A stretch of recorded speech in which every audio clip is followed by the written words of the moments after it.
Hi, I'm Kempix Ang. Okay, I'm a children's book illustrator. Ayun nga, nagpasok ako into painting since joining a children's group na illustrador ng kabataan. From there, meron kaming group. Tapos we tend to exhibits on galleries. May mga time na I have to work on canvases na. So, yun, tuloy-tuloy.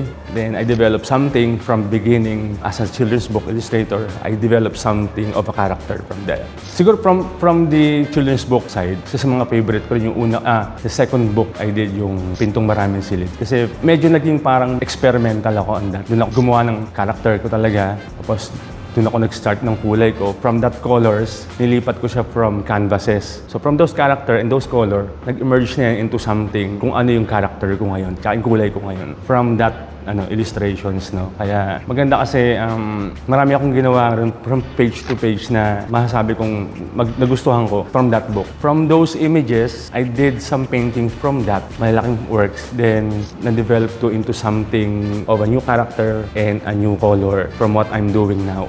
First thing na gusto ko i-advise is, if you want to start on children's book, tapos, siyempre, kuha ang mga contracts dyan, di ba? Join a group na talagang they will support you pag nagkaroon ka ng problem when it comes to mga contract. Illustrator ng kabataan was one. Talagang we support each other when it comes to that. No? Kaya yun ang first. Para at least alam mo kung paano ka makipag-usap, paano yung kontrata. From there, syempre pag alam mo na, kabisado mo na yung way how to deal with that, maano mo rin mapipili mo na rin yung mga gusto mong gawing books. Syempre, kailangan matyaga. Kasi sa pag children's book kasi may sinusundang kang kwento eh. Syempre, kailangan din kapag gumagawa ka nun, alam mo yung audience mo, sino yung babasa, anong age na mabasa. So, lahat ng kulay, lahat ng ngiti, lahat ng galaw ng mga bata ron, lahat ng tinuturo dun sa libro mo, nalilipat mo ron sa mga batang nagbabasa nun. So, tiyaga-tiyaga, wag ka rin, tuloy-tuloy lang dapat kapag grade. Kahit hindi ka naman nag-children's book pa on that part, gawa ka pa rin ng gawa dapat. May experiment mo, marami kang magagawa, marami kang madidiscovering bago. Ang pamagat ko is grow. No? If you